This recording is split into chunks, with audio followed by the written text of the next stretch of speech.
അകത്തുള്ളവരെയും അകത്തുകടക്കാൻ കാത്തിരിക്കുന്നവരെയും വലിഞ്ഞുമുറുക്കാൻ ശബരിമലയിലേക്ക് ഇഡി എത്തുകയാണ്. ശബരിമല സ്വർണ്ണക്കൊള്ളയിൽ ഇഡി കേസെടുത്ത് അന്വേഷിക്കും. കൊല്ലം വിജിലൻസ് കോടതിയുടേതാണ് ഉത്തരവ്. ഇഡിക്ക് മുഴുവൻ രേഖകളും നൽകാൻ കോടതി ഉത്തരവിട്ടു. എന്തിനാണ് രേഖകൾ നൽകാൻ ഭയക്കുന്നതെന്ന് വ്യക്തമായിട്ടില്ല. പക്ഷേ എല്ലാ രേഖകളും നൽകാൻ പറഞ്ഞ കോടതി വിധിയിൽ പലർക്കും ആശങ്ക വർദ്ധിച്ചിട്ടുണ്ട്. റിമാൻഡ് റിപ്പോർട്ടും എഫ്ഐആറും അടക്കമുള്ള രേഖകൾ ഇഡിക്ക് കൈമാറും. കേസ് ഇഡിക്ക് കൈമാറുന്നതിനുള്ള പ്രത്യേക അന്വേഷണ സംഘത്തിന്റെ എതിർപ്പ് വിജിലൻസ് കോടതി തള്ളി. ഇഡി സമാന്തര അന്വേഷണം നടത്തുന്നതിനെ SIT എതിർത്തിരുന്നു.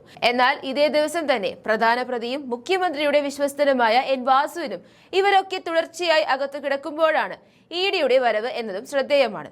തെളിവുകൾ പലതും കസ്റ്റഡിയിൽ തന്നെയാണുള്ളത്. ഇത് എത്ര ഉന്നതരിലേക്കും അന്തർദേശീയ വിഗ്രഹ സംഘത്തിലേക്കും കടക്കുമോ എന്നുള്ളത് കാത്തിരുന്ന് കാണേണ്ടിയിരിക്കണം. ഏതായാലും കള്ളപ്പണ ഇടപാട് അന്വേഷിക്കുന്നതിനാണ് എഫ്ഐആറും റിമാൻഡ് റിപ്പോർട്ടും അടക്കമുള്ള രേഖകൾ ആവശ്യപ്പെട്ട് ഇഡി കോടതിയെ സമീപിച്ചത്.